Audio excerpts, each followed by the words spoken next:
हम सभी नया डिविजनल चार्ट्स को सीखेंगे जिसका नाम है D20 चार्ट। इसे विषांश कुंडली भी कहा जाता है। विषांश कुंडली हमें भक्ति के बारे में समझाती है। भक्ति, भगवान, उपासना, साधना, मंत्र का ज्ञान, मंत्र की सिद्धि, सन्यास, मोक्ष, ये सभी बातें D20 चार्ट से ही देखी जाती है। ये एक विशेष चार्ट है जो हमें आध्यात्मिक ज्ञान के बारे में समझाता है। ये बहुत गहरा वर्ग कुंडली चार्ट है। इतना गहरा कि कभी कभी हम अगर इसमें उतर जाएं तो हम स्वयं सोच में पड़ जाएं। कहने का मतलब है कभी कभी तो हम अपनी विषांश कुंडली से खुद को रिलेट ही नहीं कर पाते। रिलेट कैसे कर पाएंगे? रिलेट तो वो ही कर पाएगा जो योगी होगा। भोगी व्यक्ति तो इससे रिलेट भी ढंग से नहीं कर पाएगा। इससे रिलेटेड जो प्रश्न होंगे वो भी योगी व्यक्ति के ही होंगे। अक्सर इससे रिलेटेड प्रश्न वो ही व्यक्ति करेगा जो या तो अपने परमात्मा को पाना चाहता है या परमात्मा को जानना चाहता है या स्वयं को जानना चाहता है। अगर वो इन सब बातों में नहीं जाना चाहता तो निश्चित रूप से वो अपने आप D20 चार्ट से रिलेट भी नहीं कर पाएगा। मैं और मेरा भगवान, इसी का विज्ञान D20 चार्ट में छिपा हुआ है। ये हमें समझा रहा है जो पूर्व जन्म में आपने किसी भी धर्म की प्रैक्टिस की थी या किसी भी स्पिरिचुअल प्रैक्टिस में गए थे, किसी भी प्रकार की उपासना में आप गए थे, वो सारे संस्कार आपके इस डिविजनल चार्ट्स में डाल दिए गए। हम किससे कनेक्ट थे, किस ऊर्जा से कनेक्ट थे, ये बात हमें D20 चार्ट से समझ में आती है। अब इतनी गहरी बात हो रही है तो गहरी बात को तो कोई गुरु ही समझा सकता। तो गुरु भी यहां पर बताए गए हैं कि 3 प्रकार के गुरु हैं। एक गुरु होता है जिसका नाम है शिक्षा गुरु, जो आपको एजुकेशन देता है, जो आपको किताबी ज्ञान देता है, थोड़ा किताबों का ज्ञान देता है और थोड़ा बहुत अपना अनुभव देता है, जो आपको राइट रॉन्ग के बारे में समझाता है। पर कैसे राइट रॉन्ग? अब मात्र अपनी बुद्धि से राइट और रॉन्ग, यानी जो उस अध्यापक का अपना अनुभव है वो अपने साथ जोड़ के बोल देता है कि हाँ ये ठीक है, हाँ ये गलत है। पर इस बात की कोई गारंटी नहीं कि क्या ठीक निकलेगा क्या गलत निकलेगा, उस बात की कोई पक्के पक्के तौर पे कोई गारंटी नहीं है। पर हाँ, किताबों का ज्ञान, इस समाज में रहने का ज्ञान, लोगों से व्यवहार करने का ज्ञान निश्चित रूप से आपको शिक्षा गुरु देता है। दूसरे होते हैं दीक्षा गुरु। दीक्षा के बारे में तो आप सभी जानते ही हैं। दीक्षा एक प्रकार से एनर्जी ट्रांसफॉर्मेशन है। एनर्जी ट्रांसफर करता है गुरु, अपनी शक्ति को अपने शिष्य में ट्रांसफर कर देता है और उस शिष्य उस शक्ति को प्राप्त करने के बाद योग के पथ पर या उपासना के पथ पर चलने के लिए तैयार हो जाता है। अर्थात दीक्षा एक ऐसी क्रिया है जो साधनाओं की, उपासनाओं की तैयारी के लिए मार्ग प्रशस्त करती है। बहुत प्रकार की दीक्षाएं होती हैं, तो दीक्षा गुरु भी D20 चार्ट से ही देखे जाते हैं।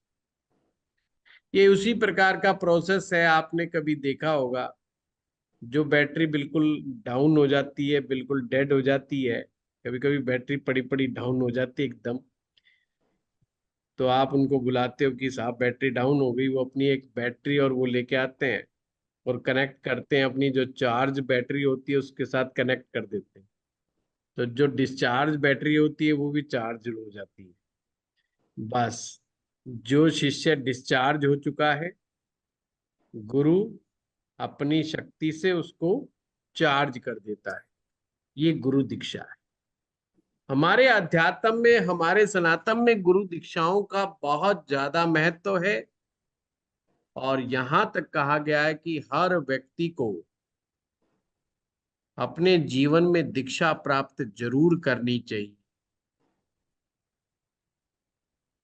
किसी ने पूछा कितनी बार करनी चाहिए, तो आंसर आता है जितनी बार भी प्राप्त हो जाए। गुरु जब भी दीक्षा देने को तैयार हो, जब भी गुरु दीक्षा ले लेनी चाहिए। गुरु का जो मन करे आपको देने के लिए, वो प्राप्त कर लेना चाहिए, वो ले लेना चाहिए। तो गुरु दीक्षा गुरु भी D20 चार्ट से ही देखे जाते हैं। फिर एक है चित्त गुरु।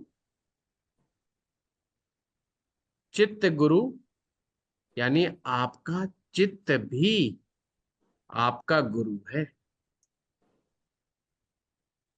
जब ये तीन गुरु अलग अलग समय पर आपको राइट पाथ पर लेकर के चलते हैं, तो हम मोक्ष के मार्ग पर अग्रसर होने लगते हैं। ये दीक्षा लिए बगैर, ऐसी मान्यता है, कोई भी मंत्र, संसार का कोई भी मंत्र कार्य नहीं करता। ऐसा मंत्र शास्त्र में व्याख्या है। हर मंत्र को जपने से पहले दीक्षा अनिवार्य है। यही कारण है कि बहुत सारे लोग कहते हैं कि हम बहुत लंबे समय से मंत्र जप का अभ्यास कर रहे हैं, पर हमें कोई लाभ नहीं हो रहा। तो सम वैसे ही वो नियम के विपरीत चल रहे हैं, लाभ कैसे होगा? आपके D20 चार्ट से आपके गुरु का पता लगेगा। गुरु दीक्षा कब प्राप्त होगी, उस टाइमिंग का भी D20 चार्ट से ही पता चलता है। अब हम डिविजनल चार्ट्स की जो 12 भाव हैं उनकी भी व्याख्या कर, इसको मैंने 2 क्लास में डिवाइड करा है। आज मैं बेसिक समझाऊंगा, कल मैं एक क्लास और लूंगा इस D20 चार्ट के बारे में। अगर कोई बात नहीं समझ में आएगी तो हम कल भी चर्चा इसके ऊपर निश्चित रूप से करेंगे। जो D12 चार्ट है, सॉरी D20 चार्ट जो है, ये एक प्रकार से अष्टम भाव का ही विस्तार स्वरूप है। जैसे अष्टम भाव से हम अकल्टिज्म को देखते हैं गहराई में जाकर, तो ये भी उसका विस्तारित स्वरूप ही है। यहां पर दो ग्रह, सूर्य ग्रह और गुरु ग्रह, इस कुंडली के कारक ग्रह। अब इसको ऐसे भी समझा जा सकता है कि अगर सूर्य इस कुंडली में त्रिकोण भाव में बैठ जाए, यानी कि पहले भाव में, पांचवें भाव में और नौवें भाव में, तो सूरज आपका चित्त गुरु का रोल अदा करता है, यानी वो स्वयं चित्त गुरु हो जाता है। सूरज आपको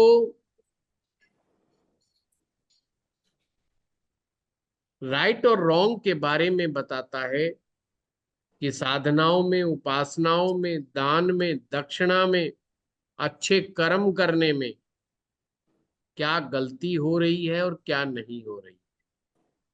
बेसिकली चित्त गुरु का जो काम है वो हर समय समझाना, बताना या शिक्षा देना नहीं है, ये समझ लो। शिक्षा गुरु का काम है तुम्हें हर समय तुम्हारे ऊपर नजर रखना, तुम्हें डांटना, तुम्हें फटकारना, तुमने कहना नहीं माना तो उचित आपको दंड देना। ये सारे काम शिक्षा गुरु के होते हैं। चित्त गुरु हमेशा एक ऐसी स्थिति में बना रहता है जिसे साक्षी भाव कहते हैं, जो सिर्फ एक देखता रहता है तुम्हें। जब आप उससे पूछते हो, जब आप उससे सलाह लेते हो, तो ही आपसे बात करता है, तो ही आपको बता। परंतु बहुत सारे लोगों का ये चित्त गुरु वाला मामला गड़बड़ हो जाता है। जब भी सूरज राहु केतु के साथ, शनि के साथ, कुंडली के छठे भाव, आठवें भाव, 12वें भाव में हो, ये मैं D20 चार्ट की बात कर रहा हूं, तो आपके चित्त गुरु आपका साथ नहीं देंगे। आपके मन में ये बात भी नहीं आएगी कि मेरे जीवन में राइट क्या है, रॉन्ग क्या है। अब ये राइट रॉन्ग, ये कैरियर और शादी का मामला नहीं चल रहा। यहाँ जब भी मैं कहूँ राइट और रॉन्ग की बात हो रही है, तो ये साधना, मंत्र साधना, दान दक्षिणा, अच्छे कर्मास, ये इनके बारे में हो रही। समझ गए बात? तो सूरज कुंडली के 1, 5, 9 में हो या मेष राशि, सिंह राशि, धनु राशि में हो, अगर वो दाएं बाएं गड़बड़ हो गए तो वो प्रश्न उठेगा ही नहीं। दूसरा कारक है हमारा गुरु ग्रह। अगर गुरु ग्रह 1, 5, 9 भाव में है, जिसे हम धर्म त्रिकोण कहते हैं, तो निश्चित रूप से आपको गुरु के द्वारा आशीर्वाद प्राप्त होगा।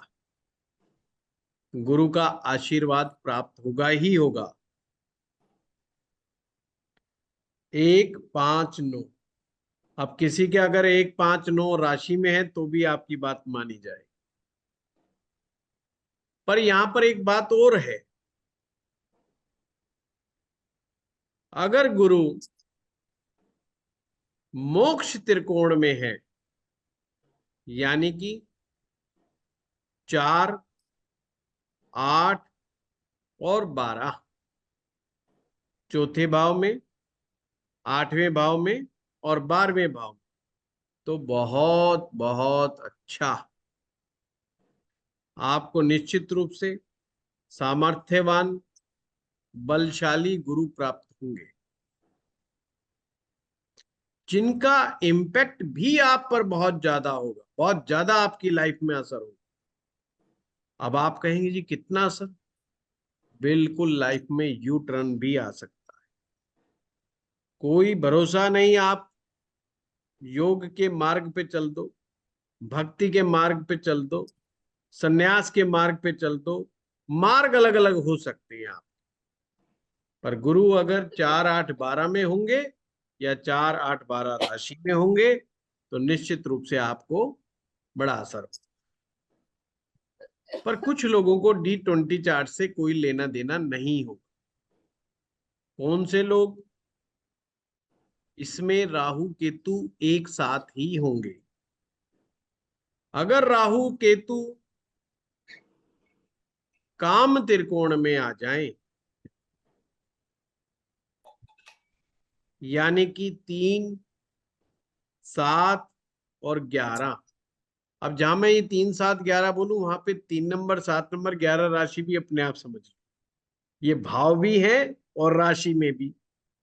अगर इन राशि में या भाव में अगर राहु केतु आ जाएं, तो व्यक्ति का अध्यात्म से कोई लेना देना नहीं होता। दिखावा करने में वो पूरा प्रयास करे, क्योंकि आपको जब D24 चार्ट बताया था, तो मैंने उस समय वहां पर अपराविद्या और पराविद्या के बारे में समझाया। यहां पर राहु केतु अपराविद्या के कारक हैं। अपरा यानी धन कमाने वाली विद्या, some type of skill sets, यानी कि व्यक्ति अपने स्किल सेट में इतना मशगूल रहेगा, इतना उसके अंदर एंटर कर जाएगा, व्यक्ति को भक्ति का और भगवान का ज्यादा ख्याल नहीं आए। आपने कुछ लोग सुने होंगे, देखे होंगे, जो कहते हैं बस अपना कर्म अच्छे करे जाओ, भगवान सब अपने आप अच्छा कर देंगे, कोई भक्ति भुक्ति करने की जरूरत नहीं है, मंदिर जाने की आवश्यकता नहीं है, कर्म श्रेष्ठ होना चाहिए। जिन्हें हम कर्मवादी लोग भी कई बार कह देते हैं, बस ये वही लोग हैं जो अपने स्किल सेट में इतने बिजी, और अपने स्किल सेट के ऊपर उनका इतना अच्छी कमांड होती है, और उनको लगता है कि हमारी सफलता, जीवन की सफलता हमारी प्रमोशन से रिलेटेड है। प्रमोशन हो गई, सफल हो गए, प्रमोशन नहीं हुई, मान लिया कि सफल हो गए जीवन के अंदर। उनको उसका उद्देश्य, मोक्ष का उद्देश्य या ज्ञान का, बहुत ज्यादा higher level of spiritual knowledge का उद्देश्य नहीं होता। और अगर कोई ऐसी नॉलेज ले रहा है, तो भी उसका उद्देश्य पैसा कमाना ही होगा, ये ध्यान रखें। मतलब अगर उसको कोई कुंडलिनी तंत्र का ज्ञान देने वाला मिल जाए, तो दिमाग लगाएगा कि कुंडलिनी तंत्र का कोर्स बना करके कैसे किया जाए, है ना, तो वो बिल्कुल ऐसे सेशन चला सकता। तो ये राहु केतु का यहाँ पर ये रोल रहेगा। पहले भाव को अगर हम देखें कुंडली के, तो ये एक योगी का मार्ग है। ये दिखाता है कि आप योगी हो या नहीं, योग में आपकी दिलचस्पी है कि नहीं। अब योग का लोग ये मतलब भी निकाल लेते हैं कि हम प्राणायाम जो करते हैं वो भी योग मान लेते हैं, और भी किसी को योग मान लेते, चुपचाप बैठ गए तो भी योग मान लेते हैं। योग बेसिकली जिसमें आप और आपका परमात्मा जब दोनों का मिलन हो, उसे योग कहा। जब आप अकेले होते हो तो योग नहीं है, वो मेडिटेशन है। जब आप अकेले हो तो मेडिटेशन है। जब आपके साथ कोई ताकत, कोई शक्ति जिससे आपका कनेक्शन है, तो योग हो जाता है। फर्स्ट हाउस अगर स्ट्रांग होगा तो व्यक्ति का इंक्लिनेशन बहुत ज्यादा उपासना, साधना की तरफ होगा। वैसे तो ये सारे नाम लड़कियों के हैं, पूजा, उपासना, साधना, सिद्धि। तो ये मतलब नहीं, एक ध्यान लगा लो कि इनका इन लड़कियों की तरफ ध्यान होगा, है? तो थोड़ा थोड़ा बड़ा टिपिकल सा सब्जेक्ट है ना ये। खैर, लगने स्ट्रांग है तो हमारा उपासना पद्धतियों को हम खोज करेंगे। या आप ये समझ सकते हो कि वो व्यक्ति स्वयं की खोज करेगा।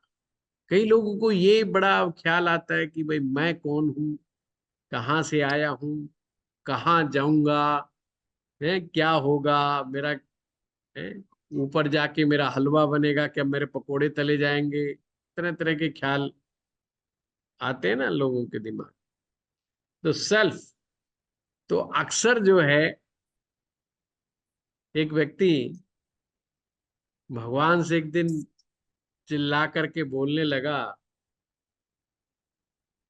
कि भाई भगवान तेरा पता बता।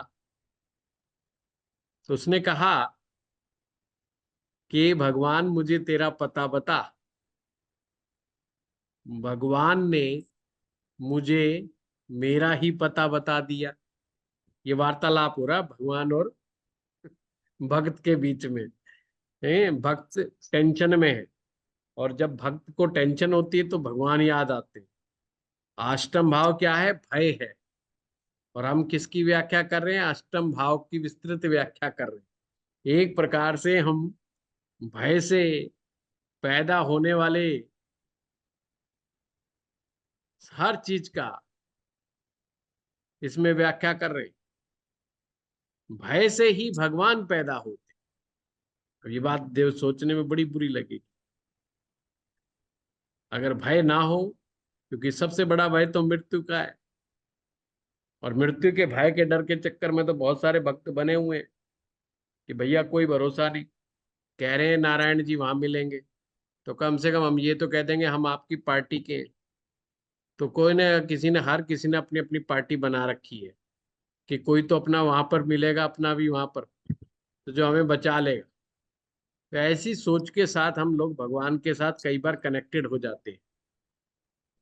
तो भगवान से अगर पता पूछोगे कि भगवान तेरा पता कहाँ है, तो भगवान तुम्हारा पता ही बता देगा और कहेगा भगवान तुम्हारे अंदर ही विद्यमान है। भगवान को कहीं ढूंढने की जरूरत नहीं। ये D20 चार्ट का पहला भाव समझाता है। यानी पहले भाव की क्या फिलॉसफी है, समझना बात को। पहले भाव की फिलॉसफी है कहीं मत ढूंढो, भगवान को खुद के अंदर ही ढूंढो। पर ढूंढने में को ढूंढने जाएगा कौन? ढूंढने वही जाएगा जिसका लगन का लॉर्ड त्रिकोण में बैठा होगा, वही ढूंढने जाएगा। बाकी तो ढूंढने भी नहीं जाएंगे। कुंडली का दूसरा भाव, D20 चार्ट का दूसरा भाव, ये आपके खानदान के कुल देवी या कुल देवता के बारे में बताते। अब इस सूत्र को याद रखना, कई बार आपसे कुछ D20 चार्ट पूछा जाए ना पूछा जाए, ये कभी कभी जरूर प्रश्न आएगा आपके सामने कि साहब हमें कुल देवी देवता नहीं पता अपने, तो कुल देवी देवता के बारे में बता दो हमें। तो इसको सीखना बड़ा आसान है। एक तो ये D20 चार्ट के दूसरे भाव से देखा जाता है। अब या तो दूसरे भाव में कोई ग्रह बैठा हो, और अगर ग्रह नहीं बैठा हो तो उस भाव का स्वामी इस रोल को अदा कर सकता। ठीक है, अब आपने उस ग्रह से रिलेटेड देवी देवता को ही जो है देख लेना। कुंडली का ये दूसरा भाव ये पिछले जन्म के उस संस्कार को भी दिखाता है, जो आपका संस्कार उपासनाओं का है, पाठ पूजा का संस्कार है। ये आपके ट्रेडिशंस को भी दिखाता है कि आप अपने ट्रेडिशंस को फॉलो करेंगे कि नहीं करेंगे। तीसरा भाव आपके लिए बड़ा इंपॉर्टेंट है। इस भाव से ही व्यक्ति को गुरु दीक्षा प्राप्त होती है। टाइमिंग ऑफ गुरु दीक्षा अगर पकड़नी हो तो D20 चार्ट का थर्ड हाउस में बैठा हुआ ग्रह या थर्ड हाउस का लॉर्ड आपको दीक्षा दिलाने में सहायता करता है, या गुरु की दशा, गुरु की दशा। डेली रूटीन में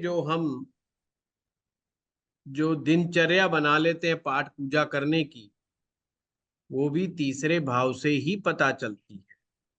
जैसे कई नियम बना लेते हैं, भाई हमने तो रोज हनुमान चालीसा का पाठ करना है, या हमने दिया जलाना है, हमने देसी घी का दिया जलाना है, या कुछ डेज फिक्स कर लेते हैं कि शनिवार के दिन हमने पीपल के पेड़ के नीचे दिया जलाना है ना। ये इन्हें रिचुअल्स बोलते हैं, जो कि रिलीजियस रिचुअल्स कहलाते हैं।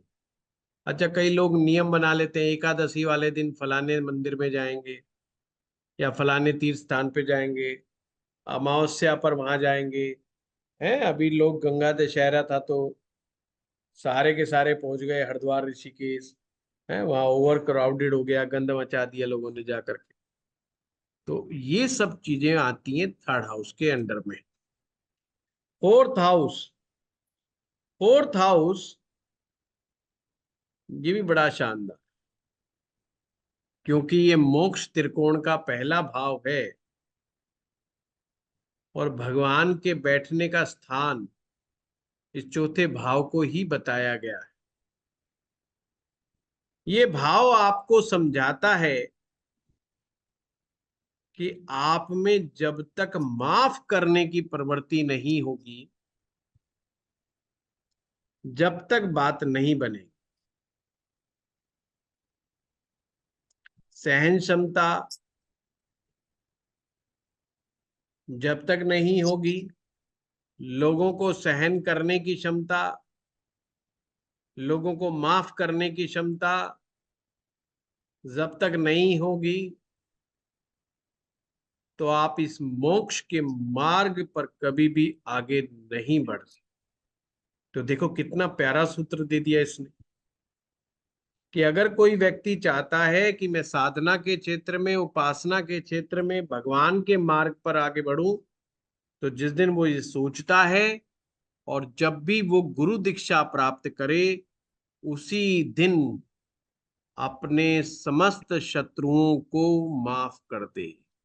जो रिश्तेदार, जो मित्र, जिस जिसने भी दिल दुखाया है, और ऐसे लिस्ट बहुत लंबी बन जाएगी वैसे कईयों की तो, और लिस्ट को देखते हुए कॉपी बंद कर देंगे, कहे भाई साहब लिस्ट बनी रहने दो, ये माफ करने वाले जीव प्राणी नहीं है, माफ मैं तो इस जन्म में नहीं करूंगा। मेरे चाहे मेरी चाहे उपासना धरी रह जाए, पर इनको मैं माफ करने वाला नहीं। अर्थात मंगल रूपी क्रोध, इतने वो रिवेंजफुल हो जाते हैं कि अपनी इस स्पिरिचुअल जर्नी का भी सत्यानाश कर लेते हैं। उपासना का आनंद, या आप कह सकते हैं शांत चित्त हो जाना, ये चौथे भाव का स्वभाव है। जब आपका चित्त शांत हो जाए, तो चौथे भाव का यही स्वभाव है कि वो चाहता है कि तुम्हारा चित्त शांत हो जाए। अब यहां अगर पाप ग्रह बैठे होंगे चौथे भाव में, तो ये चित्त को शांत नहीं रहने देते। या चौथे भाव के स्वामी अगर पाप ग्रहों के साथ होंगे तो भी चित्त शांत नहीं होता। ध्यान से समझिएगा, ये भाव कुछ ज्यादा ही इंपॉर्टेंट है, क्योंकि मोक्ष त्रिकोण का पहला भाव हो गया और यहीं पर गड़बड़ होगी सारी तो वापस सारा गड़बड़ हो जाएगा। ये आपको ग्राम देवता के बारे में भी बताता है। हमारे देश में कंसेप्ट है हर गांव का एक देवता होता है, हर शहर का भी एक देवता होता है, जिसे रक्षक कहा जाता है। वो देवता हमारे उस गांव की रक्षा करता है। एक विशेष, जैसे हमारे गुड़गांवा में जो माँ शीतला माता है वो यहाँ की देवी है, तो हम इसे कहेंगे कि ग्राम देवी है। अब जिनको नहीं पता वो क्या करें, उनके लिए D20 चार्ट बड़ी हेल्प करता है। तो उन्हें चौथे भाव से ग्राम देवता को देखना चाहिए, और भाव में कोई ग्रह ना मिले तो फोर्थ हाउस के लॉर्ड को देखना चाहिए। अब वो जो शक्ति होगी उसी देवता की शक्ति को मान करके ग्राम देवता मानना चाहिए, और उनकी हर महीने हर सप्ताह कुछ ना कुछ उनको नमस्कार जरूर करना चाहिए, नमन करना चाहिए। नित्य कर सके तो नित्य नमन करना चाहिए। मेरे पास गुड़गांव में कई बार लोग आते हैं, कहते हैं आचार्य जी कमाने खाने के लिए आए हैं, बलिया से आए हैं, बिहार से आए हैं, बहुत दूर से आए हैं, बेंगलोर से आया है, असम से आया है, बंगाल से आया है। इतनी दूर दूर से लोग आते हैं। उनको जब कठिनाई आती है तो मैं एक ही बात कहता हूँ, सप्ताह में एक बार माँ शीतला माता के दर्शन करो और आशीर्वाद लो। आप गुड़गांव में रह रहे हो, इस धरती से कमाने खाने आए हो, वहां की देवी से तो आज्ञा ले लो, वहां की देवी का आशीर्वाद तो ले लो। माँ का आशीर्वाद मिल जाएगा तो तुम्हें कमाने खाने से कोई नहीं रोक सकता। और ऐसा ही होता है। ये प्रयोग आज तक खाली नहीं गया, इतना प्यारा ये प्रयोग है। पांचवा भाव ये पूर्व जन्म के उन पुण्यों को दिखाता है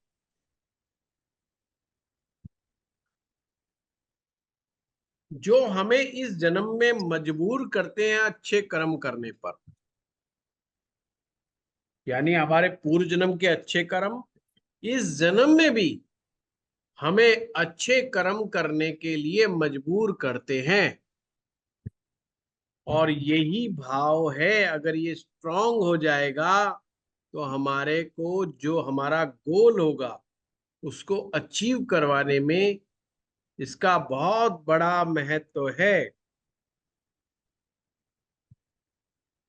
पंचम भाव से हम इष्ट देवता भी देखते हैं। अब देखो, हम ज्योतिष में बार बार आएगा, कंफ्यूज बिल्कुल मत होना इष्ट देवता देखने के बारे में। ये सब अलग अलग टेक्निक है। जब D1 चार्ट बताया था तो भी बताया भाई इष्ट देवता कैसे देखते हैं। जैमिनी ज्योतिष होती है उसमें भी इष्ट देवता देखने का तरीका बताया है। जब नवमांश कुंडली आई तो उसमें भी इष्ट देवता देखने का तरीका बताया है। अब D20 चार्ट आया तो इसमें फिर D20 इष्ट देवता का। तो कई बार स्टूडेंट कंफ्यूज हो जाता है कि कौन से वाला माने, इष्ट देवता कौन से वाला माने। तो सिंपल है, या तो D1 वाला मानो या D20 वाला मानो। सबसे बेस्ट होता है। और फिर भी मन ना माने तो नियम बनाओ कि 7 दिन जो D1 वाले में आ रहा है इष्ट देवता, उस मंदिर में डेली जाऊंगा और 10 मिनट बैठ करके आऊं। इन 7 दिनों में देखो आपके मस्तिष्क में क्या होता है। इन 7 दिनों में देखो कि आपके जीवन में क्या होता है। इन 7 दिनों में देखो कि आपकी चित्त की अवस्था कैसी रहती है। इन 7 दिनों में देखो क्या आपको हैप्पीनेस फील हो रही है। अगर 7 दिनों में हैप्पीनेस फील नहीं हो रही है तो चेंज करो। और ऐसे जहां पर भी जिस देवता से कनेक्ट होते ही आप में एक खुशी का एहसास हो, एक आनंद का एहसास हो और बार बार उस देवता की तरफ खिंचाव महसूस हो, तो समझ लेना यही मेरे इष्ट देवता है। उनका फिर एज ए इष्ट देवता मान करके आप उपासना मंत्र वगैरह आरंभ कर सकते हो। हाँ, गुरु से जरूर पूछ लेना, गुरु से अपने जरूर आदेश ले लेना, आज्ञा ले लेना, वो ज्यादा बढ़िया रहेगा। पंचम भाव का स्ट्रोंग होना उपासना के क्षेत्र में हमें आगे बढ़ाने में बहुत मदद करता है।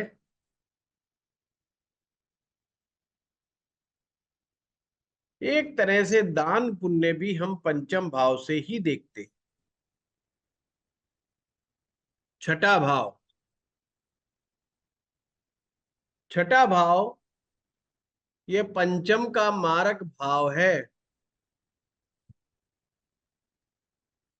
ये साधनाओं में ऑब्स्टेकल को दिखाता है।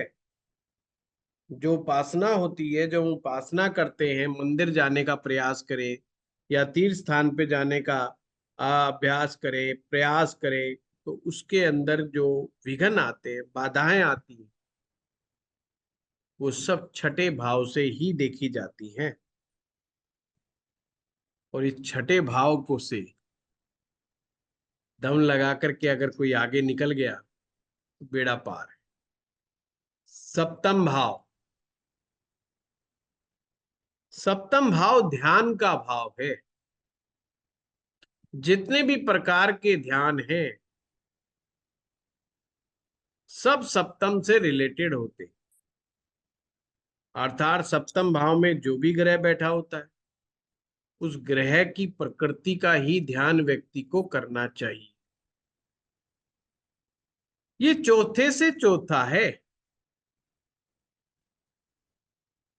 तो आपको बहुत शांति में लेके जाता है।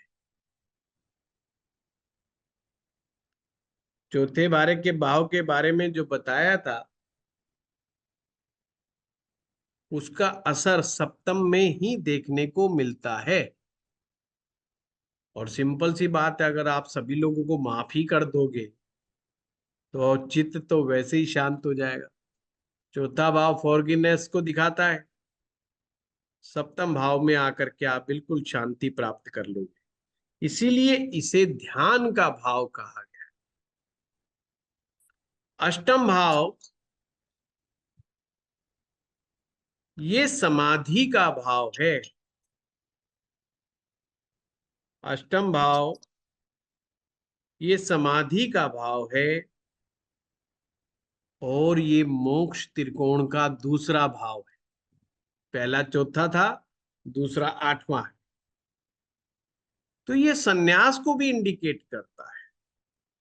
अब सन्यास तो आप जानते हैं, जिसने घर बार छोड़ दिया, अपना परिवार छोड़ दिया, रिश्तेदारी छोड़ दी है, अपना मेटेरियलिस्टिक सुख सब छोड़ दिया और अपना शहर छोड़ करके चल दे, वो सन्यास। और सन्यास योग वगैरह ये सब D20 चार्ट से ही देखे जाएंगे। पर अष्टम भाव उसमें मजबूत होना बहुत जरूरी है। अगर अष्टम भाव साथ ना दे तो हम जीवन में सन्यास की तरफ आगे कभी भी नहीं बढ़ सकते।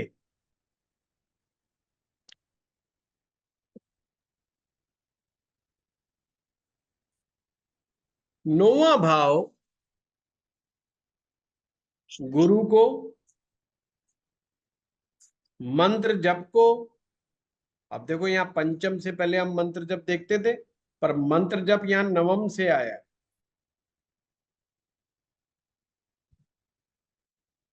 गुरु दीक्षा तीसरे भाव से प्राप्त होती है, तो नवम में भाव में बैठ करके शिष्य मंत्र जप करता है। रिलेशन विद गुरु जी, अपने गुरु के साथ आपके रिलेशन कैसे रहेंगे। ये नवम भाव में कहीं पर भी कोई भी पापक ग्रह आ जाए, वो व्यक्ति अपने गुरु से, पहली बात तो उसको गुरु मिलता नहीं, और मिल जाए तो वो झगड़ा करने में पीछे हटता नहीं। किसी भी कारण से देर सवेर वो गुरु से रिलेशन खराब कर ही लेता है।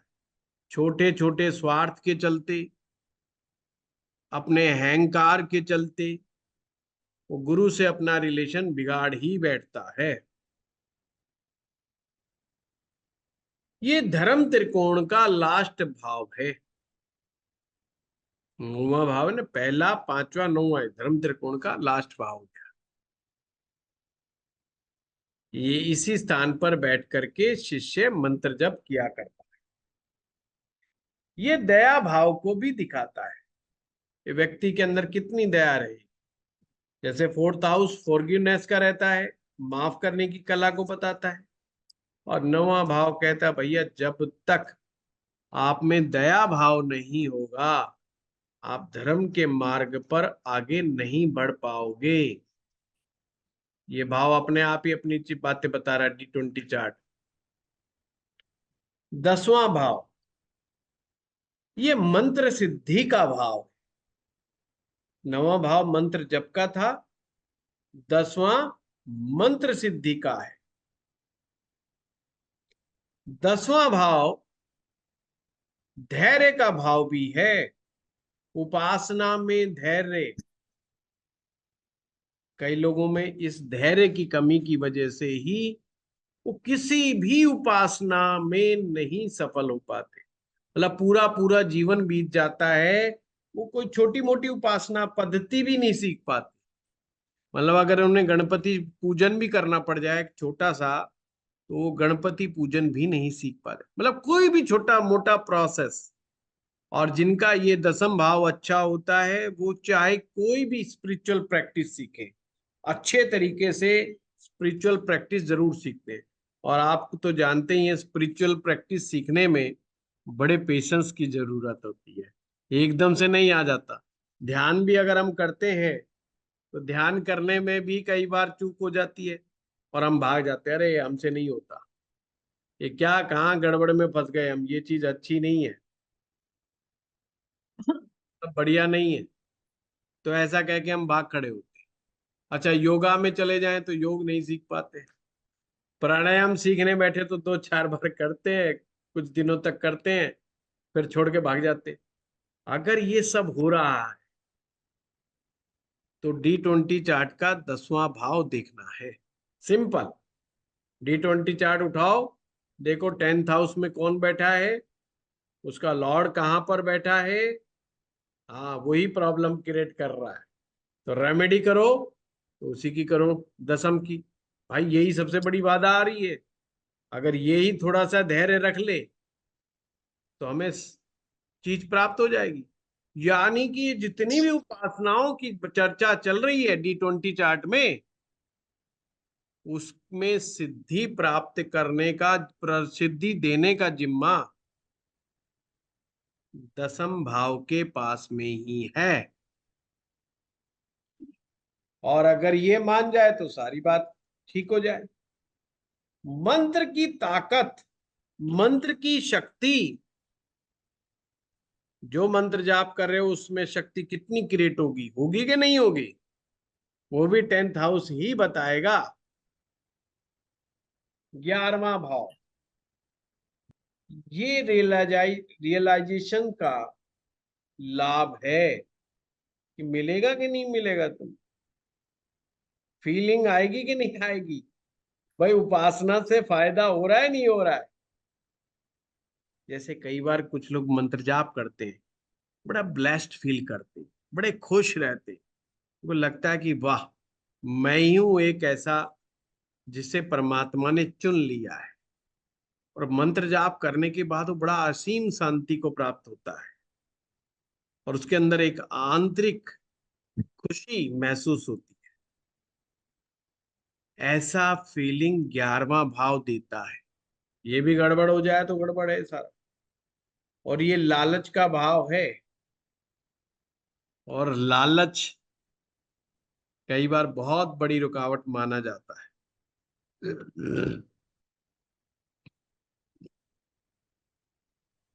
12वां भाव, ये गुरु का आश्रम माना जाता है। ऐसा स्थान जहां पर गुरु जी शिक्षा दे रहे हैं, क्योंकि ये चौथे से नौवां है, ये ध्यान रखना, फोर्थ हाउस से नौवां।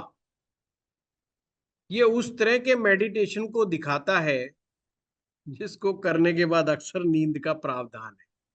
कई मेडिटेशन ऐसे होते हैं जिनके बारे में सलाह दी जाती है कि मेडिटेशन करते करते सो जाओ तुम। जैसे एक निद्रा ध्यान होता है ना, एक इसी प्रकार से भावातीत ध्यान योग भी होता है कि ध्यान करो, और जब बहुत डीप मेडिटेशन वाली स्टेज में चले जाओ तो वहीं सो जाओ। ये 12वां भाव मोक्ष त्रिकोण का अंतिम भाव है।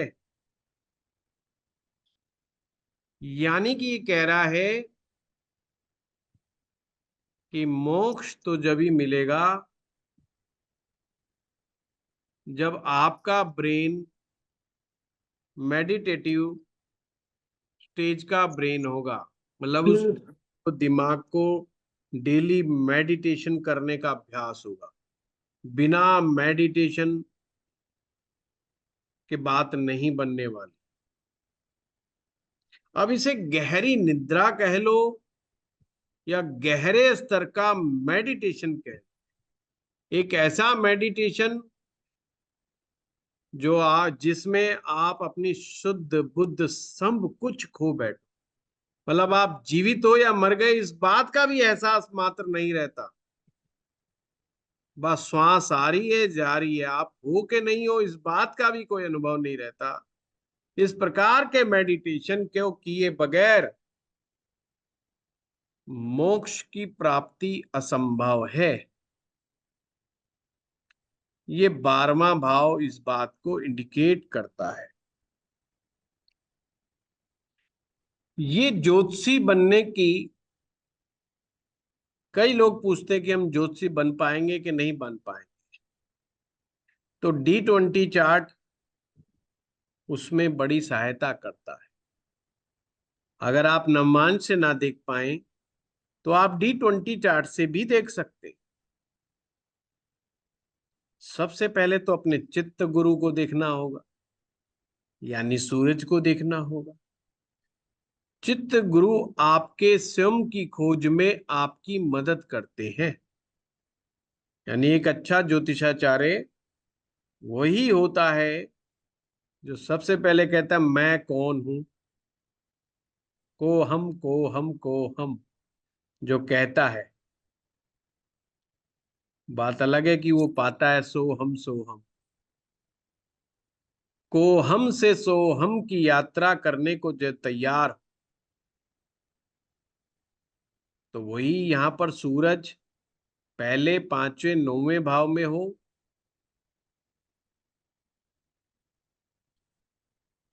या गुरु पहले पांचवें नौवें भाव में हो। अब यहाँ पे सिर्फ भाव को देखना है। अगर एज ए एस्ट्रोलॉजर देखना है तो भाव को देखना है। या तो सूरज मिले यहां पर या गुरु मिले। और अगर राहु केतु 1 5 9 में आ जाते हैं, वो भी दिखावे का ज्योतिषाचार्य बन जाता है। यानी उसके अंदर का चित्त वैसा नहीं होगा कि मैं अंदर डुबकी लगाऊं और ये पता लगाऊं कि ये है क्या संसार, ज्योतिष क्या है, दुख क्या है, सुख उसका उससे कोई लेना देना नहीं होगा।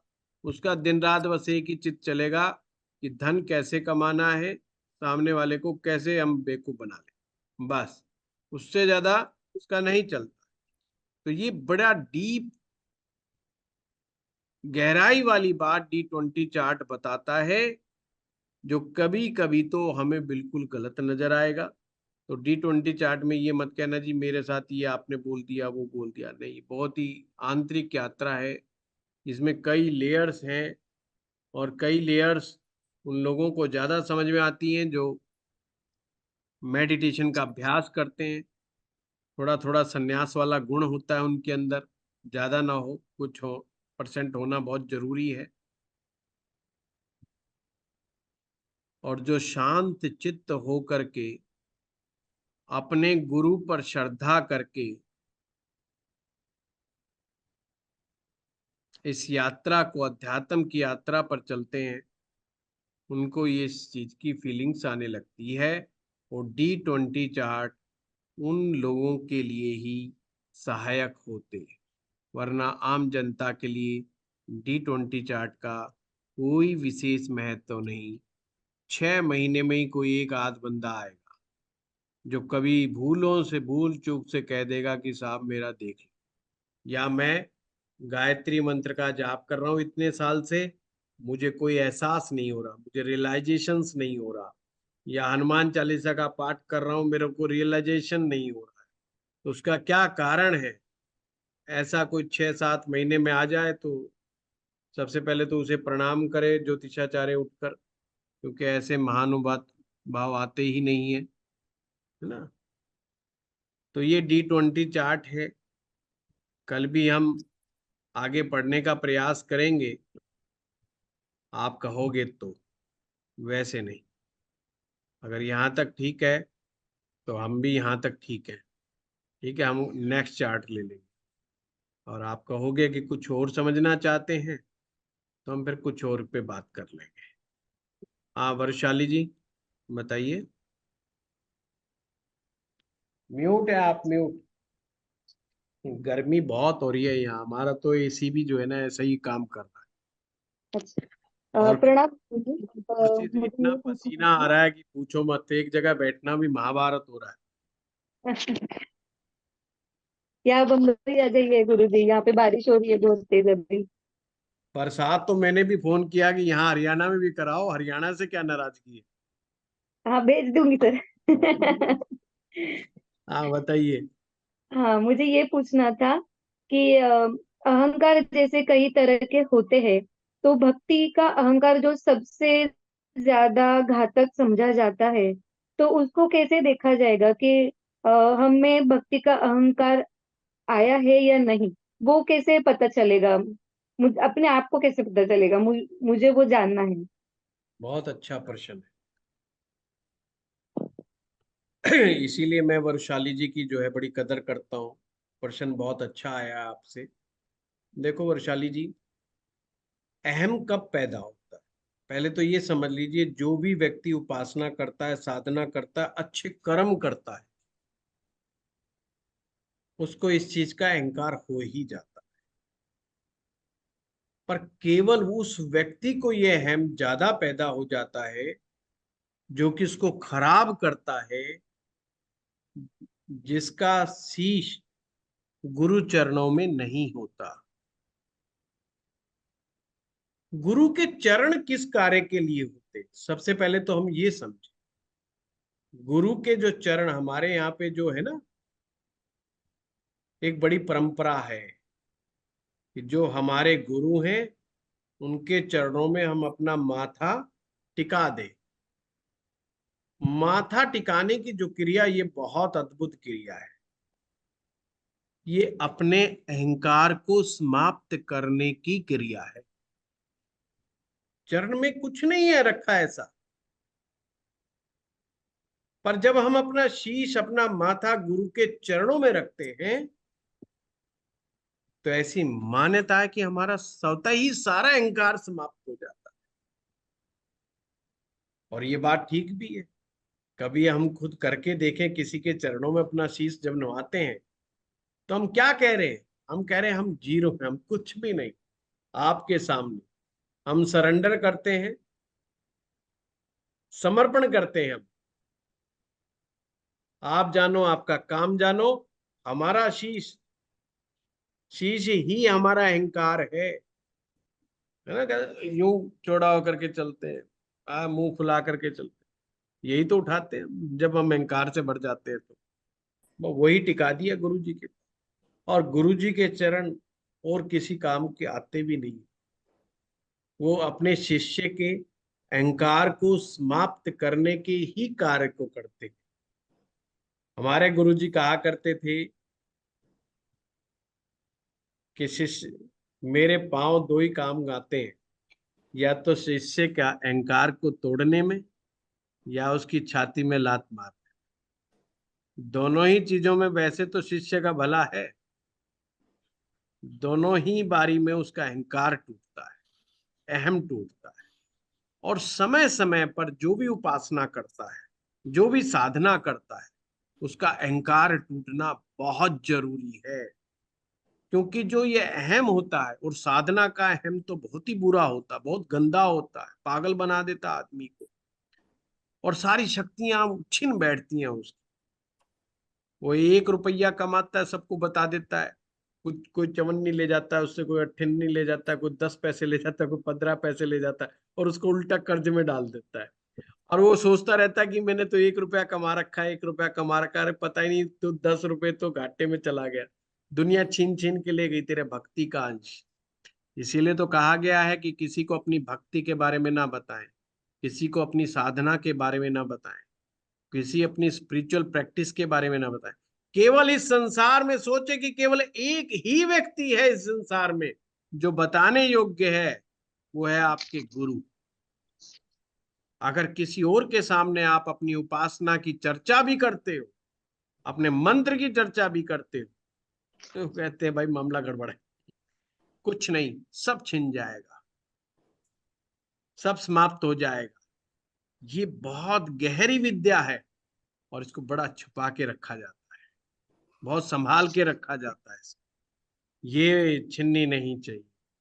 चोर धन चोरी कर जाए फिर बना लोगे, घर आग में चला जाए फिर बन जाए, सब कुछ, पर ये चला जाता है, जल्दी लौट के नहीं आती। मैंने बहुत सारे भक्त देखे जो कुछ शक्तियां अर्जित करके अपना दिखाते हैं इस तरह का कार्यक्रम, और बाद में उनके पास वो शक्ति क्षीण हो जाती है, तो वो अपने आप को बहुत कमजोर महसूस करते हैं, और उनका यश वगैरह सब समाप्त हो जाता है। इसलिए मैं आप सबको भी हमेशा कहता हूँ, कभी अपने आप को चमत्कारिक पुरुष के रूप में मत करो। बिल्कुल अपने आप को सामान्य बनाए रखो, साधनाएं करो, मंत्र जप करो, अच्छे कार्य करो, दान करो, पुण्य करो, अपने चित्त पर कार्य करो, उसको स्वच्छ बनाओ, उनको और अच्छा बनाओ, बढ़िया बनाओ। अपने आप में कितनी इंप्रूवमेंट ला सकते हो अच्छे कर्मों के द्वारा, वो रोज आपका नित्य कोई ना कोई ऐसा कर्म जुड़ना चाहिए आपके जीवन के अंदर, जो आपके कर्मास को सुधारता हो। कर्म अगर नहीं सुधरेंगे तो हम तो फिर फंस जाएंगे चक्रव्यूह में। क्योंकि D20 चार्ट में जो केतु ग्रह होता है, ये मोक्ष का कारक है, पर मोक्ष का असली पता यहाँ से पता चलता है। हम वो कुंडली के 12वें भाव से और केतु से देखते हैं, वो वहां से तो नहीं इतना पता लगता, पर यहाँ से पता चलता। पर असली D20 चार्ट को पढ़ने का मजा तो जब है जब हमें मार्ग पता चले। ये सूत्र पता चलने से क्या होगा? जब हमें मार्ग पता चले कि हम किस रास्ते पे जाकर के होगा क्या, क्या करना चाहिए हमें, क्या छोटे छोटे कार्य हमें ऐसे करने चाहिए जिन्हें हम कर सकते हैं, पर करते नहीं है। अब चौथे भाव में आए ना आदेश, भगवान ने दे दिया ना वचन कि माफ कर दो सब, सभी को माफ। तो एक साथ तो माफ नहीं करे जाएंगे, हैं? आदमी अकड़ जाता, सुजरों ने बड़ा तंग करा है मुझे, ऐसे कैसे माफ कर दूं? कोई बात नहीं, एक एक करके करो, धीरे धीरे करो, पर उनका पिंड तो छोड़ो। उन्होंने आपको नहीं पकड़ रखा, आप सोचते हो मैंने उनको पकड़ रखा, उन्होंने तुमको पकड़ रखा है, जिसकी वजह से हम उपासना के मार्ग पे चल ही नहीं रहे। ये हम तो इतने क्रोध से भरे हुए हैं, हम इतने अहंकार से भरे हुए हैं, हम इतने घमंड से भरे हुए हैं, हम एक पल में सामने वाले को मिटाने को तैयार हो जाते, कहते हैं तो मिट जाएंगे, हम मिटा देंगे, तेरी औकात क्या है। तो वो समझता क्या है अपने आप, उस वाली पोजीशन में हम कितनी जल्दी पहुंच जाते हैं। हम यही नहीं समझते इस आत्मा का पाठ क्या है। ये बेचारी आत्मा, दुखी आत्मा पहले ही है ये, इसको पीछा छोड़ो बेचारे का, ये तो पहले ही दुखी है। और इसी चक्कर में लग जाते हैं, उसने मुझे धोखा दे दिया, उसने मेरे को धन ले लिया, उसने मेरे साथ चीटिंग कर ली, मेरे साथ ये कर लिया वो कर लिया, अपने चक्रों में पड़े रहते हैं और अपना जो ये जीवन है एक एक दिन खराब करते रहते। तो वो बात आपकी ठीक है, साधनाओं में अहंकार बहुत होता है, तो इसलिए गुरु की, जब भी तो इसमें आता है D20 चार्ट प्योर, बिना गुरु दीक्षा के कोई कार्य ना कर। गुरु दीक्षा अति अनिवार्य है, क्योंकि गुरु डांट देगा ना, लपट देगा। जैसे ही आप कहोगे गुरु जी अब तो मैंने एक आदमी को ऐसा ऐसा कह दिया, धमका दो वहीं पे कर। गुरु जी, लेकिन जी, मेरे जो हमारे जो गुरु जी थे उनका तो, मैं जब छोटी थी तभी देहांत हो गया था, लेकिन हम्म। उनके बाद कोई गुरु नहीं मिले। तो अब ऐसी डी सिचुएशन में क्या कर अब सकते हैं? D20 चार्ट में ढूंढो, नवम मतलब भाव से गुरु मिलेंगे। ये थर्ड गुरु भाव। कहाँ प्लेस्ड है? हाँ, कल बताऊंगा आपको आराम से कि गुरु कैसे मिलेंगे, ढूंढ पूछोगे तो बता दूंगा, नहीं तो आगे चलेंगे ही हम। ठीक जी, है ना? और महादशा कैसे लगानी है वो भी बताइएगा गुरु जी, क्या क्या एग्जाम्पल के लगानी साथ। है? महादशा कैसे लगानी है उसमें वो भी महादशा की चिंता ना करो, महादशा तो बड़े प्यार से लगा देंगे, उसकी कोई बात जी, नहीं। अच्छा, धन्यवाद। हाँ लीना गुप्ता जी, नमस्कार सर। नमस्कार। सर, जैसे आपने बताया फोर्थ हाउस से ध्यान देखते हैं, पाप ग्रह नहीं आना चाहिए उसमें, और अगर मंगल ही बैठ जाए नहीं, स्वग्रही होके तो। किससे ध्यान देखना चाहिए, क्या बोल गए? सर, आपने बोला कि फोर्थ हाउस से दिखता है कि आप किस लेवल तक जा सकते हैं ध्यान वगैरह में। ध्यान तो नहीं सेवंथ हाउस नहीं से नहीं दिखता है। नहीं नहीं, सेवंथ हाउस बोला है। सेवंथ हाउस से तो सर हाँ ध्यान दिखता इसीलिए है, मैंने फोर्थ आपको। में अगर पाप ग्रह है हाँ, और वो स्वग्रही है, मंगल ही बैठ गया है, तो मतलब ऐसा इंसान किसी को माफी करने में बिल्कुल बिलीव ही नहीं करता। क्रोध बहुत होता है उसमें, उसे हनुमान जी को मनाना चाहिए। हनुमान जी जी उसके ग्राम देवता हैं तो जी। उनको ग्राम देवता मान करके रोज हम्म। भूख लगा करके आओ थोड़ा मोड़ा, तो बड़ा अच्छा है। जिसके अगर चौथे भाव में स्वग्रही मंगल आ जाए, उसको चाहे जी। गुलाब, गुलाब का फूल, समझ लीजिए हम्म। बात को, गुलाब का फूल, गुड़, मीठा पान, या हम्म। गुड़ की रेवड़ियां, या हम्म। बूंदी का प्रसाद, कुछ ना कुछ हम्म। मत्था टिका करके, उनके चरणों का सिंदूर अपने माथे पे लगा करके, और कुछ मीठा जरूर बांटना चाहिए।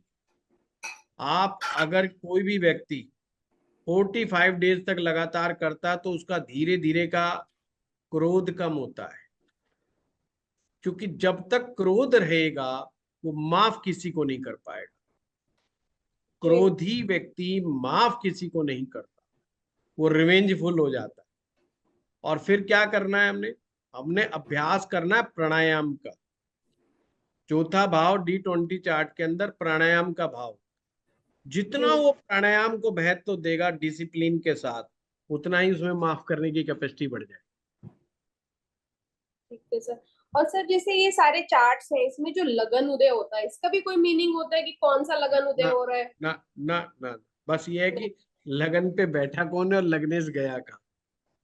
अच्छा सर, अगर सर ये 12th में चला गया तो फिर मामला गड़बड़ हो गया। हाँ, T20। मामला गड़बड़ हो गया, बर्थ रेक्टिफिकेशन करो आपका। या तो ये D1 चार्ट जो है आपका, या जी। तो उसका ये लगन ही होना चाहिए, या उसका त्रिकोण होना चाहिए, उसका त्रिकोण है। लगन है।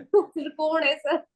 हाँ मैं बता रहा हूँ, फिर करेक्ट है चार्ट, जी फिर जी। आपका चार्ट बिल्कुल करेक्ट है, टाइम बिल्कुल करेक्ट है। ये कर दी ना और birth sir, time rectification 1 minute में। जी। और सर जैसे सेवंथ हाउस हमारा ध्यान का आपने बताया, सेवंथ का लॉर्ड एट्थ में चला जाता है, तो क्या ऐसा इंसान थोड़ा मतलब अकेले में ज्यादा ध्यान करना पसंद करेगा, या कैसे? इंक्रीमेंट तो हो गया क्योंकि वृद्धि हो गई, सेवन से एट चला गया तो वृद्धि तो हो गई, लेकिन अब एट वैसे बहुत अच्छा नहीं होता, मोक्ष का भी सेकंड हाउस जैसा आपने बताया है, तो इसमें मतलब कैसे इसको लीना डील जी, कर उसको पाए? वो अकेले में ध्यान नहीं कर सकता, बस अच्छा। उसको चाहिए एक भीड़, एक ग्रुप। जी। अगर उसको 5-7 लोगों के बीच में बिठा दो, जो सारे हम्म। लाइक माइंड पीपल हो, जो हम्म। सब ध्यानी हो, तो वो थोड़े दिन में ध्यान सीख जाएगा। और अगर उसके भरोसे पे छोड़ दिया आपने ध्यान सिखा के कि अपने घर में बैठ के अंधेरा करके तो ध्यान कर, तो वो सोएगा मस्ती से, कहेगा ध्यान का मुहूर्त कल निकलता है, और वो कल कभी नहीं आएगा। ठीक है सर, थैंक यू। हाँ अंकुश, गुरुजी प्रणाम। प्रणाम। गुरुजी, जैसे आपने बताया कि चित्त गुरु अगर सूरज आपका 6 8 12 में चला जाता है तो हम्म। प्रॉब्लम हो जाती है। तो अब सूरज तो 12 में चला गया, लेकिन बृहस्पति जो फिफ्थ हाउस में मीन राशि में आ गया, तो दोनों में से एक बड़ा पावरफुल हो गया। तो उस गुरु पावरफुल हो गया, आप ऐसे समझो। गुरु के कई प्रकार बताए थे, 3 प्रकार बताए थे, शिक्षा गुरु का, चित्त गुरु का, दीक्षा गुरु का। गुरु जो है दीक्षा गुरु को दिखाता है, जिस अच्छा। गुरु को आप फॉलो करते हैं। देखो, शिक्षा गुरु आपको सिर्फ बता सकता है, समझा सकता है, चेंज नहीं लेके आ सकता। दीक्षा गुरु चेंज लेकर के आ सकता है, विपरीत परिस्थितियों में भी चेंज लेके आ सकता है। दीक्षा गुरु का एक ही कंसेप्ट है, only believe believe believe believe and believe. अच्छा। वो आपसे और कुछ चाहता ही नहीं, वो कहता है बस विश्वास रखो, तो मेरी श्रद्धा के ऊपर श्रद्धा रखो पूरी, बात। उससे ज्यादा कुछ नहीं चाहिए, चेंज मैं अपने आप कर। अच्छा। शिक्षा गुरु में ये वाली बात, शिक्षा गुरु कहेगा भी मेरा अनुभव कहता है और किताब ये कहती है, ये बात यूं है, वो दोनों बात रख देगा। फिर शिष्य कहेगा जी फिर एक्चुअल सत्य क्या है, वो कहता है वो तो मैं भी खोज रहा हूं, तुम भी खोज, मुझे यहां तक का ही अनुभव है, मैं यहां तक की बताऊंगा, किताब ये कह रही है और मेरा एक्सपीरियंस ये कह रहा है, बस दैट्स ऑल।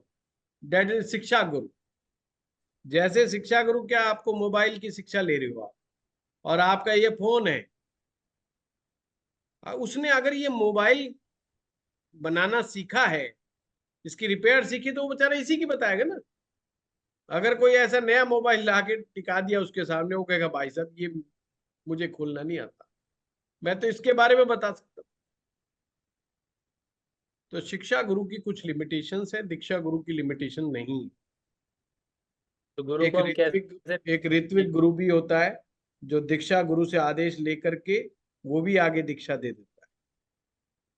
तो गुरु आपका अच्छा हो गया है अंकुश, तो गुरु को ढूंढो मिल और तो गए। गुरु के मार्ग पे चलो। है, मिल गए? आप ही तो गुरुजी, आप ही तो। तो देख लो कहीं अक्सर स्टूडेंट कोर्स कोर्स तक गुरु बनाता है, फिर जो है वो कहता है अच्छा कोई बात नहीं भाई। कई तो ऐसे हैं, वो कहते हैं हम चेहरा भी नहीं दिखाएंगे। एक एक महिला का बड़ा गजब का फोन आया, कहती जी आपके कुछ वीडियो, मुझे नहीं बोला, हमारे बंदे को बोला, उसमें मैं दिखाई दे रही हूँ। बोला जी हाँ, बोला वो यूट्यूब पे चला गया, तो मैं तो बहुत बड़ी एस्ट्रोलॉजर हूँ और मैं बहुत बड़ी न्यूमरोलॉजिस्ट हूँ, तो और पता नहीं क्या क्या उसने बताया, तो मेरी तो बेइज्जती हो जाएगी। तो हमारा उन्होंने कहा जी गुरुजी अब क्या करें, वो तो बहुत पहले चला गया। मैंने कहा भाई दत्त तेरे की, सबसे पहले तो मैं फेल कर दिया, उसने इतना ज्ञान दिया, इतना प्रवचन दिया, लोगों को सुनाया। लोग कहते हैं कि ज्योतिष कम पढ़ाता, प्रवचन ज्यादा देता है, यहाँ तक क्रिटिसिज्म झेला और उसका ये परिणाम मिला। मैं बात करा, इससे तो जरूर बात करूंगा। मैंने बात करी, मैंने कहा ये तेरे सम्मान का विषय है, तेरे अपमान का विषय नहीं है, और निश्चित रूप से तुझे फिर से ज्योतिष सीखना होगा, बिल्कुल जीरो से फिर शुरू करना पड़ेगा। कहते क्यों? मैंने कहा अभी तक तुझे कुछ नहीं आया, कुछ भी नहीं आया, तुझे ABCD का A नहीं आया, अगर तुझे इतना भी खोपड़ी में नहीं घुसा, तू अपने आप को कैसे मान के चल रही है कि तू, मैंने कहा, समाज को खराब करेगी और कुछ नहीं करेगी। सिर्फ चाकू छुरे लेके बैठी है समाज में और उससे ज्यादा कुछ नहीं कर रही। तू अपना भला नहीं कर पाएगी, दूसरे का भी भला नहीं कर पाएगी। अगर तुझे इस बात में भी अपमानित महसूस हो रहा है कि लोग क्या कहेंगे, अरे भाई, माँ के पेट से थोड़ी सीख के आया। जो तुम्हारा टीचर है, मैं तो खुद कहता हूँ भाई, मैं तो खुद जो है गुरु दीक्षा ली है, हमारे गुरुजी से सीखा। कितनी बार कहता हूँ हमारे गुरुजी ने ये बात कही। तो सब सीखते हैं भाई आकर के, हैं? कोई विरले ही हो जिसकी माँ, जिसने अपनी माँ के पेट से सीख लिया होगा। सब सीखते हैं, एक दूसरे से ही सीखते हैं, हाथ जोड़ के विनम्रता पूर्वक ही सीखते हैं। इसमें किस बात का अपमान है?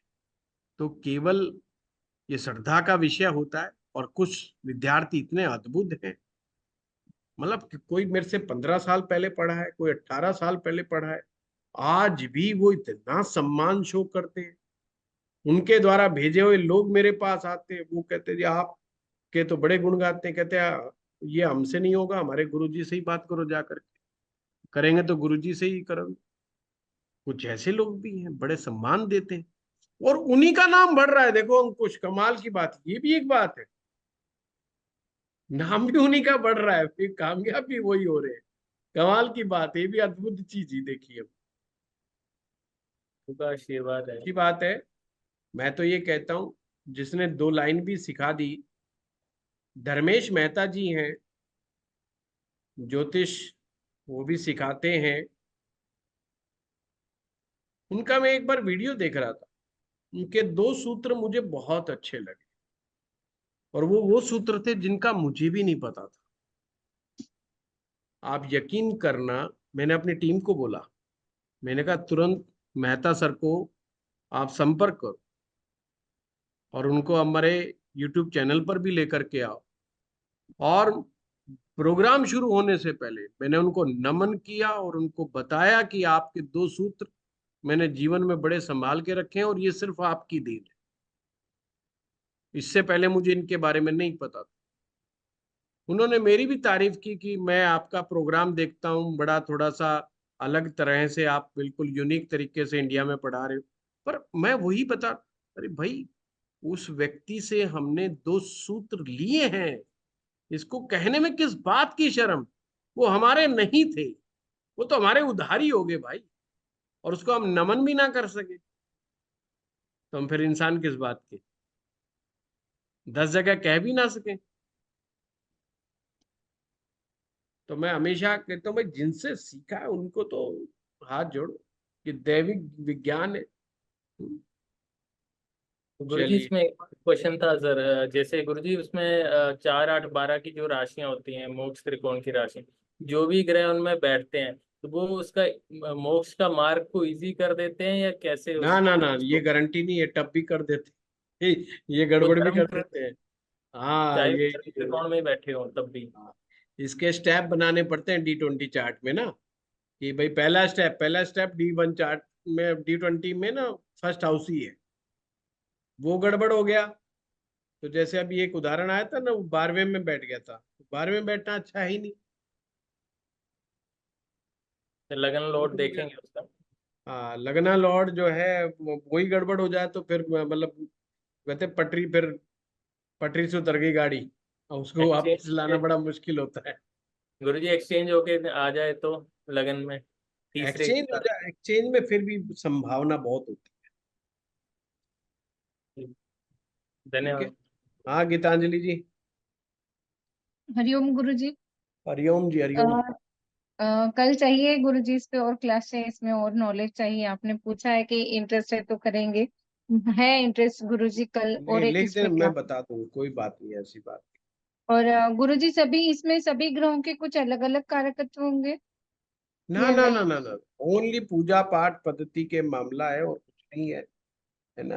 अब जैसे बुध वगैरह को हम इसमें कैसे लेंगे, पाठ पूजा वगैरह में सब इसमें? इसमें देवी देवता ही आएंगे बस, बता हम्म। देंगे, कल अच्छा, बता बुध से रिलेटेड, हाँ। हाँ और हाँ। गुरुजी आपने जो गर्मी की बात कही है आपकी तरफ, आद्रा प्रवेश नक्षत्र में कुछ ऐसा ही हाल रहेगा वहां पे, क्यों तो सूर्य बुध शुक्र तीनों मिथुन राशि में स्थितियां अच्छी नहीं है उधर की। गर्म हवाएं, रोग फैलने का टेंशन, जनता दुखी, वर्षा कम होना, उसके साथ साथ हवाओं के साथ साथ वर्षा आएगी। और मंगल इस बार गुरुजी उसमें क्या बोलते हैं, प्रथम नाड़ी गर्म, प्रचंड नाड़ी में बैठा है, वो जहां बैठता है वहां इमीडिएट स्टार्ट कर देता है, वो भी आपकी तरफ ही है। तो काफी चीजें ऐसी है कि इस बार आपकी तरफ वो आएगी अभी। उसमें है बहुत सर, एक्चुअली लिखा हुआ है संहिता ज्योतिष में, जी जी जी। बन जाए मिथुन राशि में तो फिर और भी कहर ढा देता है, तो इस बार आद्रा प्रवेश तो ऐसा ही है। नहीं, कल करवाएंगे बरसात, यहाँ ऐसा थोड़ी चलेगा, फिर कुछ तो करवानी पड़ेगी ना। नहीं होगी, मतलब हवाओं के साथ थोड़ी थोड़ी होगी, उतनी नहीं होगी। नहीं, और ज्यादा नहीं होगी। हाँ, ज्यादा नहीं होगी उस बार इधर। और गुरुजी और एक था सवाल, मतलब जैसे चतुर्थ भाव को हमने मेन रखा है, सेवेंथ फोर्थ का फोर्थ रखा है, अगर चतुर्थ भाव में लग्नेश और सप्तमेश दोनों आ जाए जब हाँ, तो फोर्थ कोई हाउस दिक्कत नहीं, में, अच्छी बात है। Very good. क्रूर ग्रह भी रहे तो कोई प्रॉब्लम नहीं। नहीं नहीं, क्रूर ग्रह तो मामला बिगाड़ देंगे। हाँ, मंगल महाराज है मामला हाँ नहीं, बिगाड़ने में। वो क्रोध, क्रोध को दिखाते हैं वो फिर। साधनाओं और में अब जो जो चीजें होती हैं गड़बड़, है ना, इसमें हम्म। षड का कंसेप्ट है। जो ये छह हम्म रिपु होते हैं, जो हमारे अंदर विराजमान होते हैं, काम, क्रोध, लोभ, मोह, अहंकार, ये सब जो है ना मद, ये छह रिपु हैं। ये ग्रहों से इंडिकेट होते हैं। ये साधनाओं में सबसे ज्यादा बाधा देते हैं। अगर ये ज्यादा ना हो या कम मात्रा में हो, बैलेंस हो, तो बात बन जाती। हम्म। हाँ मंजू जी, कल मिलेंगे हम सबसे। 10:30 बज गए। हाँ मंजू जी, आप हमेशा खोल के रखते हो ना, इसलिए आप मौके को फंस जाते हो। मैं स... म्यूट हो आप। हाँ नमस्ते गुरुजी। नमस्ते, मैं कह रहा हूँ जब भी फंस जाते हो हमेशा, हाँ, वैसे खोल के रखते हो हमेशा। अच्छा गुरुजी, मैं ये कहती, एट्थ हाउस में मेरी 10th राशि पड़ रही है, तो आप कह रहे हैं ना समाधि का भाव है यहाँ, तो इसका जो वो है स्वामी छठे में बैठा हुआ है, आप बैठे रहना तो कोई बात तो मतलब ठीक माना जाएगा। नहीं। ना, ऐसे नहीं ठीक माना जाएगा, है ना। आप कह रहे हैं ना शनि बन 6 8 12 का स्वामी इसी में बैठे तो सही रहता है। नहीं नहीं, मैंने अभी कहा ही नहीं, मैंने मंजू जी, आप कैसे नहीं, इसमें शायद। तो नहीं कहा, जैसे पहले हाँ तो फिर बताते रहते। आज की बात करो ना, आप तो अब मैं, पुरानी बात मतलब। हर डिविजनल चार्ट अलग है। यहाँ उपासनाओं की बात चल रही है ना। तो यहाँ मैं इसको राशियों कैसे, की थोड़ी बात हो रही है। तो इसको कैसा मानूं मैं, यही तो आपसे पूछ रही हूँ। ये दिखना पड़ेगा ना मंजू जी कि कौन है। शनि ग्रह बैठा है, कि शनि हाँ ग्रह छठे भाव में बैठा है, तो क्या मतलब, क्या बन रहा है, क्या नहीं बन रहा है ना, वो ठीक है कि नहीं है। पर अच्छा नहीं है नटसल में, ये बता दूं मैं ना। तो चलिए धन्यवाद, कल मिलते हैं सभी से।